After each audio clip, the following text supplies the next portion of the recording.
নগর কর্তৃক আয়োজিত ইসরায়েলি বর্বর হত্যাকাণ্ড নিপীড়নের দাবিতে এবং স্বাধীন রাষ্ট্র প্রতিষ্ঠার দাবিতে কেন্দ্রীয় কর্মসূচির অংশ হিসাবে ইসলামিক যুব আন্দোলন বাংলাদেশ সিলেট জেলা নগর সরকার কর্তৃক আয়োজিত আজকের বিক্ষুব্ধ তৌহিদি জনতা সবাইকে ইসলামিক যুব আন্দোলন বাংলাদেশ। আজ ফিলিস্তিন নির্যাতিত নিপীড়িত, তার মানে বিশ্বের প্রতিটি মুসলমান নির্যাতিত নিপীড়িত। আমরা বাংলাদেশে বসবাস করছি, কিন্তু আমরা তাদের কোন রকম সহযোগিতা করতে পারছি না। কিন্তু আমরা বর্তমান মাননীয় প্রধান উপদেষ্টাকে বলতে চাই, আপনি যদি স্বাধীনভাবে রাষ্ট্রীয়ভাবে সম্পর্ক তৈরি করতে চান, তাহলে আমাদেরকেও স্বাধীনভাবে রাষ্ট্রীয়ভাবে সম্পর্ক তৈরি করে দেন।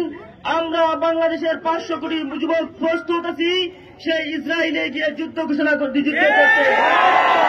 আমাদের রক্তে আছে ইমানি চেতনা, আমরা সেই চেতনাকে লালন করে সেই জিহাদে শরীক হতে চাই।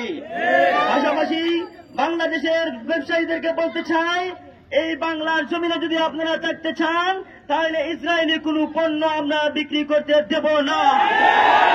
আমরা প্রতিটা মাঠে, প্রতিটা হাটে, প্রতিটা গঞ্জে আমরা সার্চ করব, আমরা অনুসন্ধান চালাবো।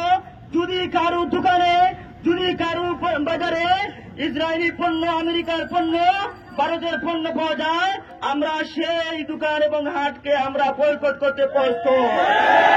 আমরা ভাঙচুরের মাধ্যমে প্রতিবাদ করতে চাই না, আমরা শান্তি শৃঙ্খলাভাবে প্রতিবাদ করতে চাই। সুতরাং আমরা ভাঙচুর বিশ্বাসী নয়, আমরা সেই ভাঙচুরে বিশ্বাসী নয়।